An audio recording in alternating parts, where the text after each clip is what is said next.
Salut à toutes et à tous les amis, on se retrouve aujourd'hui pour le débrief Real Madrid Osasuna 0-0 bien sûr, match frustrant, mais ce qui est beaucoup plus frustrant les amis, c'est d'avoir battu le Barça au Classico au Camp Nou, et là à la maison, on perd 2 points faciles face à Osasuna, c'est vraiment dommage les amis. Encore un résultat décevant au Santiago Bernabéu, il fallait gagner ce match, nos 3 derniers matchs au Bernabéu les amis, on n'a pas gagné, on a fait un 0-0 face à Villarreal, on a fait un 0-0 contre Osasuna, et on avait perdu contre le Sheriff Tiraspol. Donc voilà. C'est dommage parce que ce match nous aurait fait tellement de bien. Le Barça a encore perdu sur la pelouse de Rayo Vallecano. Séville, ils ont fait un nul sur la pelouse de Majorque. Et ce match nous aurait propulsé à la première place avec 2 points d'écart. 3 points d'écart, pardon. Mais là, on est à égalité avec Séville, Betis, la Real Sociedad, tous à 21 points. Et il reste l'Atlético qui va jouer demain. Pour ce débrief, les amis, je vais faire différemment. Je me suis dit pourquoi pas séparer cette vidéo en 5 choses à retenir de ce match. Et voilà, après bien sûr il y aura les notes des joueurs comme d'habitude. Donc on commence les amis avec la première chose à retenir de ce match. Et bien sûr les amis, c'est que le Real n'arrive toujours pas à détruire les blocs bas. On l'a vu pas mal de fois les amis, pas mal de fois l'année dernière et encore cette année. Et le Real a toujours des problèmes à détruire, à déjouer ces blocs bas. Donc voilà les amis, ça c'est le premier point que je voulais parler. On a vu aujourd'hui qu'on a eu des occasions, mais très peu de tirs cadrés, donc c'est dommage. On a vu à plusieurs reprises Ferland Mendy et Carvajal venir sur les côtés, centrer, mais il y avait 3-4 joueurs dans la surface de réparation et ça ne servait pas à grand chose de faire des centres à ce moment précis du match. On a vu comment les joueurs étaient regroupés, on ne pouvait même pas faire des passes au cœur du jeu, donc voilà, c'est dommage les amis, on passe au deuxième point. Le deuxième point les amis, c'est un peu logique. Militao à la bas, il ne faut plus changer ça. La charnière centrale du Real Madrid, elle est magnifique. Toute la défense, elle est en train de se dessiner avec Ferland Mendy et Carvajal sur les côtés. Il faut juste pas changer ça, c'est juste magnifique. On a vu Eder Militao aujourd'hui, il a été énormissime les amis.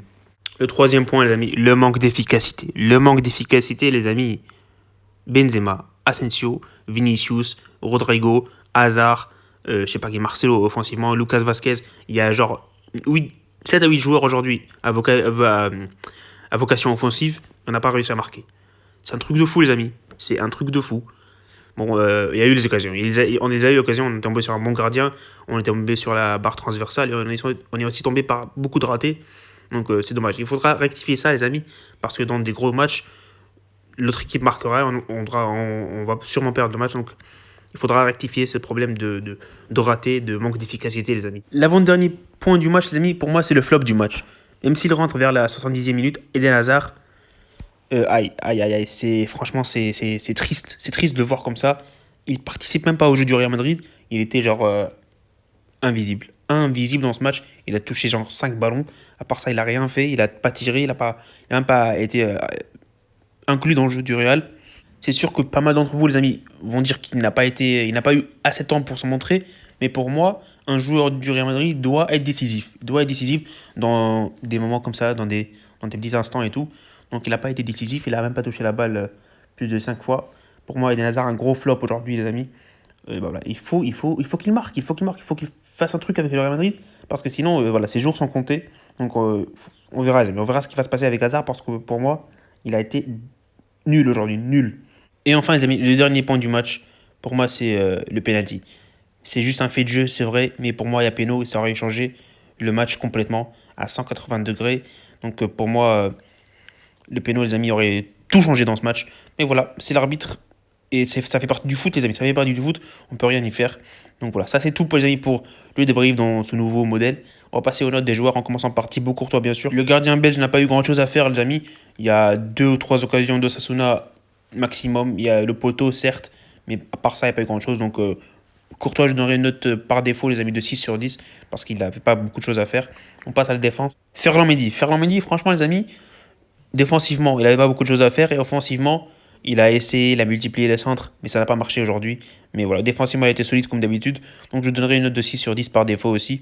Mais offensivement, il doit s'améliorer pour trouver des espaces et tout. Donc 6 sur 10 pour moi pour Ferland Mendy. L'autre côté maintenant, les amis, Carvajal. Carvajal, c'est pareil. C'est pareil, défensivement, il a été pas top, moyen, mais c'est juste que Osasuna, ils ne sont pas montrés beaucoup offensivement, mais défensivement, pardon. Mais offensivement, les amis, j'ai trouvé un peu moyen. Il n'a pas été très très bon. Il a multiplié les centres comme Ferland Mendy, mais ça ne servait pas à grand chose. Les défenseurs de Osasuna ils étaient assez grands et il n'y avait pas beaucoup de monde dans la surface. Donc pour moi, un match de Carvajal assez bizarre. Je donnerais une note de 5,5 sur 10. La défense, les amis, je donnerais une note de 7,5 sur 10 pour Militao. Il a été juste énormissime en défense. Et à la base, je donnerais une note de 6,5. Je dis encore que voilà, Osasuna ne s'est pas montré beaucoup de fois offensivement. Donc c'est logique. Pour moi, Militao, il a été très très fort aujourd'hui. Donc chapeau. Le milieu, les amis. Casemiro, les amis. Casemiro, franchement, j'ai bien aimé son match. 7/10 pour moi. Il est passé par une mauvaise passe et maintenant il se retrouve dans ce milieu et il est indispensable, les amis. Il a été très très bon. Donc pour moi, un très bon match de Casemiro, 7/10. Kamavinga, les amis, j'ai trouvé bon et pas bon. Il y avait du bien et du pas bien. Franchement, je donnerais une note de 5,5/10. Il aurait pu marquer un but en première mi-temps, mais c'est dommage. Mais voilà, c'est encourageant pour la suite. Il doit rectifier quelques heures et ça devrait aller pour Kamavinga. Le milieu, les amis, pour moi, Toni Kroos, pour moi, certainement l'homme du match avec Militao peut-être, mais je lui donnerais une note de 8/10. Il a tout fait, il a tout essayé aujourd'hui. Il a fait les passes dans le dos des défenseurs en première mi-temps. Et il a mis des tirs, il a mis des tirs aussi, mais voilà, c'était pas son jour aujourd'hui. Il méritait sans doute d'avoir une passe décisive, de rentrer avec une passe décisive ou deux de ce match, mais c'était pas notre jour aujourd'hui. Donc Toni Kroos a fait un match de fou et on espère que ça se reproduira contre Elche. Et on termine ce débrief, les amis, par l'attaque. Il a fait son match, Vinicius, mais je trouve qu'il n'a pas été aussi efficace que d'habitude dans les dribbles, dans les tirs, dans les passes. Donc je donnerai une note de 6,5/10 seulement. Et voilà, il a essayé, c'est dommage que ça n'a pas marché aujourd'hui. Rodrigo, les amis. Rodrigo, il est rentré à la place de Kamavinga, je crois. Ouais, Kamavinga à la mi-temps. Il s'est pas trop montré. Je lui donnerai une note de 5,5/10. Il n'a pas été très efficace aujourd'hui. Et voilà. Karim Benzema, les amis. Karim Benzema, il a essayé. Il a eu ses occasions, mais c'est dommage. C'est dommage. Encore, c'était pas notre jour aujourd'hui. Karim Benzema, il a tiré. Il a eu un tir sur sur la barre transversale. Franchement, quoi dire de plus? Mais bon, il n'a pas été beaucoup inspirant en première mi-temps. Mais en deuxième mi-temps, il a été il a été meilleur. Il a été meilleur, mais voilà, c'est dommage que ça se finisse comme ça. Je donnerai une note de 6/10 pour Benzema. Et enfin, les amis, les remplaçants. Hazard, les amis. Hazard, je donnerai une note de 2/10. Il a juste été invisible, même s'il joue que 23 minutes. Je pense qu'il peut beaucoup mieux faire. Marcelo, lui, il a fait un impact. Il aurait pu marquer ou faire une passe décisive, mais c'est dommage, c'était pas rentré. Je donnerai une note de 7/10 pour Marcelo. Et Lucas Vazquez, on l'a pas trop vu, les amis. Je donnerai une note par défaut de 5/10. Donc voilà, c'était tout, les amis, pour ce débrief. On se retrouve pour la couverture du match de Elche et Real Madrid la semaine prochaine. Donc voilà, salut et profitez des vôtres.